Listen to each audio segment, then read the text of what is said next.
Day after day, we're surrounded by the presence of criminals.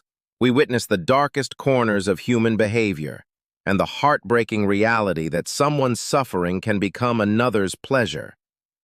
As investigators of the criminal world, we're here to uncover the most shocking cases and step inside the minds of those who commit them.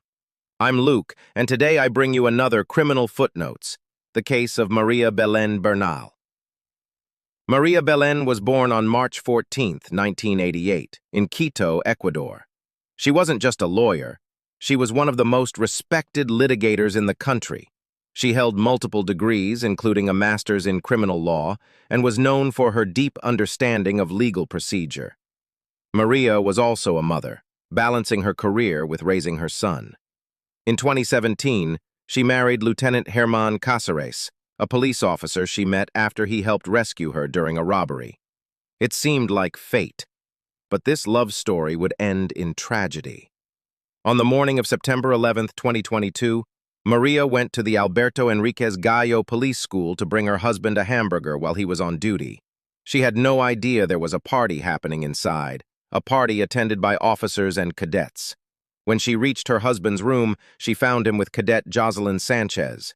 Witnesses say a violent argument broke out. Cadet Sanchez later claimed that Cáceres assaulted María for at least 20 minutes, during which María screamed for help. At least 20 officers heard her cries. Not one intervened. A superior officer allegedly told a cadet not to get involved, saying it was a husband and wife problem.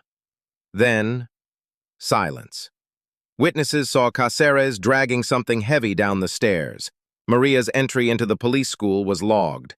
Her exit never was. The next day, Cáceres called Maria's mother, Elizabeth, saying she had left after an argument and taken a taxi. Elizabeth urged him to report her missing, but he claimed his superiors wouldn't allow it. When the report was finally filed, police found small blood stains on Cáceres' mattress. He refused testing without a court order and a lawyer present. He was briefly detained but released for lack of evidence. By the morning of September 14th, Cáceres had fled. News of Maria's disappearance exploded across Ecuador. Her mother spoke before the National Assembly, accusing the police and judicial system of failing to protect her daughter. 12 officers faced internal investigations, but only Cadet Sanchez was arrested for hearing the assault and not acting. The government offered a $20,000 reward for Cáceres' capture. But as days passed, suspicion grew that the case was being mishandled, possibly even covered up. On September 21st, human remains were found near the police school. Hours later, Ecuador's president confirmed it was María. She had been strangled. Her death sparked massive protests. Hundreds marched through Quito, chanting feminist anthems, carrying photos of María, and demanding justice, not just for her, but for the hundreds of femicide victims in Ecuador each year.